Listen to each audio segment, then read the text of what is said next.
Louvado seja Nosso Senhor Jesus Cristo, para sempre seja louvada Sua Mãe, Maria Santíssima. Então vamos continuar com o nosso livro, o livro de Daniel. Hoje vamos ver os capítulos 4, 5 e 6.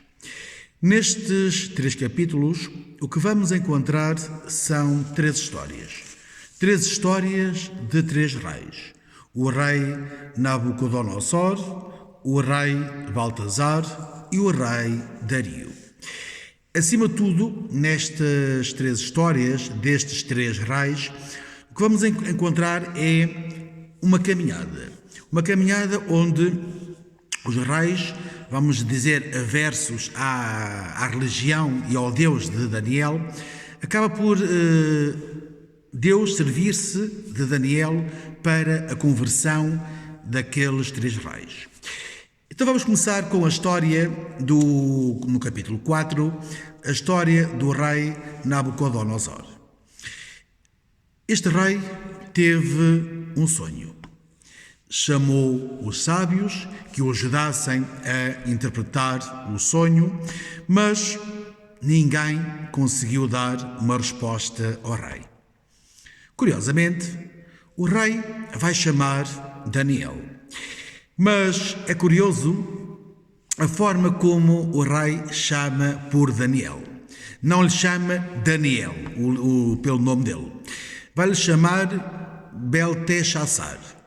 E Belteshazzar quer dizer o quê? Ou significa o quê? Significa Deus protege a sua vida. E vejam como o rei, quando chama Daniel, o que lhe vai dizer? Diz isto: sei que reside em ti o Espírito do Deus Santo, e nenhum mistério te embaraça. Portanto, o rei reconhece em Daniel alguém que é especial. O rei conta a Daniel o seu sonho. Daniel vai ficar muito perturbado com o sonho que o rei lhe está a contar. Mas, se o rei pediu para dar uma interpretação do sonho, Daniel vai dar-lhe. E no versículo 24, Daniel dá esta resposta ao sonho do rei. Cuida, pois, ó rei, de aceitar o meu conselho. Redime o teu pecado pela justiça e as tuas iniquidades pela piedade para com os infelizes. Talvez isto consiga prolongar a tua prosperidade. Porque, na verdade, o rei Nabucodonosor tinha visto que a sua vida estava a chegar ao fim. E esse sonho da sua vida chegar ao fim, e daí Daniel dizer: tenta converter-te, tenta que as tuas ações sejam diferentes para que Deus tenha piedade de ti e tu consigas viver mais algum tempo.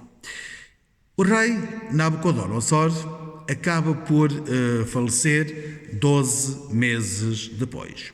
O sonho realiza-se 12 meses depois.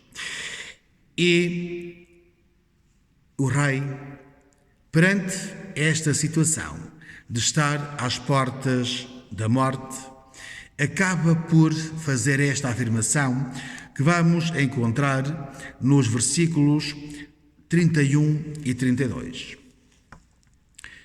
Ao fim dos dias marcados, eu, Nabucodonosor, levantei os olhos ao céu. A faculdade da razão voltou-me e bendisse o Altíssimo.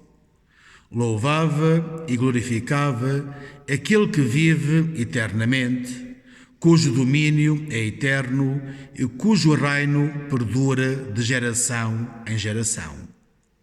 Diante dele, nenhum habitante da terra conta. Age conforme lhe apraz, tanto para a milícia celeste como para os habitantes da terra.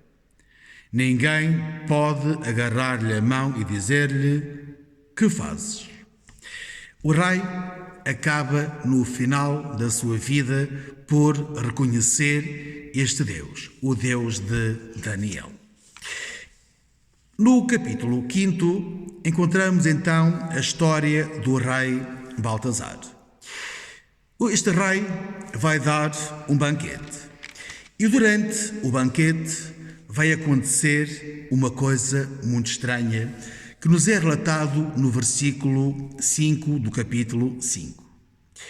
Neste momento apareceram dedos de mão humana que escreviam defronte do candelabro sobre o boco da parede do palácio real. O rei fica incomodado ao ver umas mãos a escrever nas paredes. Novamente, ninguém consegue dar uma interpretação daquilo que está a acontecer. O rei está desesperado. Aparece aqui a rainha que, falando com o rei, vai dizer-lhe: olha, se ninguém te consegue dar uma interpretação a tudo isto que está a acontecer, faz uma coisa, chama Daniel, que ele vai ajudar-te. Vejam o que diz os versículos 29 e 30 do capítulo 5. O capítulo 29 diz o seguinte: então, por ordem de Baltasar, Daniel foi revestido de púrpura, puseram-lhe ao pescoço um colar de ouro e publicou-se que teria o terceiro lugar na governação do rei. Só Daniel consegue dar a resposta e o rei vai dar-lhe esta recompensa: assumir um cargo no seu governo. Este rei, Baltasar, acaba por converter-se, porque Daniel faz este apelo, o apelo à vida. E no último capítulo de hoje, encontramos então mais uma história, a história do rei Dario. Daniel tinha uma boa reputação perante o rei Dario. E Dario queria dar a Daniel um ministério. Vejam que o capítulo 5 termina naquele versículo que eu acabei de ler, que dizia: e publicou-se que teria o terceiro lugar na governação do reino. Dario vai então também dar um ministério a Daniel. O que é que acontece? Os poderosos, aqueles que por ciúmes, por inveja, não aceitavam Daniel. Então o que é que vão dizer? Tentam convencer o rei a que isso não aconteça. Mas como Daniel tinha uma boa reputação diante do rei, o rei não cede. Tentam convencê-lo de uma outra forma. E então a forma que tinham para combater Daniel foi quê? Convencer o rei a criar ou a publicar um édito, que é o que diz no versículo 8, que é o seguinte: os ministros do reino, os prefeitos, os sátrapas, os conselheiros e os governadores, então todos de acordo que seja publicado um édito real para ordenar esta proibição. Todo aquele que no prazo de 30 dias dirigir súplicas a qualquer Deus ou homem, que não sejas tu, ó rei, seja lançado na cova dos leões. Claro, estamos já a perceber o que vai acontecer. Daniel não quer abandonar aquilo em que acredita. E um dia, à noite, entra no quarto e vai fazer as suas orações. Estes que querem combater Daniel andam atrás dele, apanham-no e vão dizer ao rei.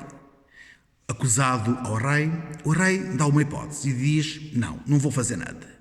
Continuam a perseguir Daniel, até que o rei vê-se encostado à parede e não tem outra hipótese senão condenar então que Daniel seja lançado ao poço dos leões. E vejam o que diz o versículo 17. Uma coisa curiosa, porque vem-nos alertar para esta realidade. O rei então mandou levar Daniel e lançá-lo na cova dos leões. Disse-lhe o rei: o Deus que tu adoras com tamanha fidelidade, Ele próprio te libertará. Vejam que o próprio rei estava convencido que o Deus de Daniel não iria permitir que nada lhe acontecesse. E, efetivamente, nada acontece a Daniel, que é o que nos vem dizer no versículo 23, quando diz: o meu Deus enviou o seu anjo e fechou as falsas dos leões que não me fizeram qualquer mal, porque aos olhos dele estava inocente. Para contigo, ó rei, tampouco cometi qualquer falta. O rei apercebe-se que realmente Daniel é alguém especial. E por isso, vejam como o rei acaba por, depois de todo este episódio, vai fazer um decreto. Um decreto que está nos versículos 27 e 28 e que diz o seguinte: promulgo este decreto, que em toda a extensão do meu reino se tema e trema diante do Deus de Daniel, porque Ele é o Deus vivo, que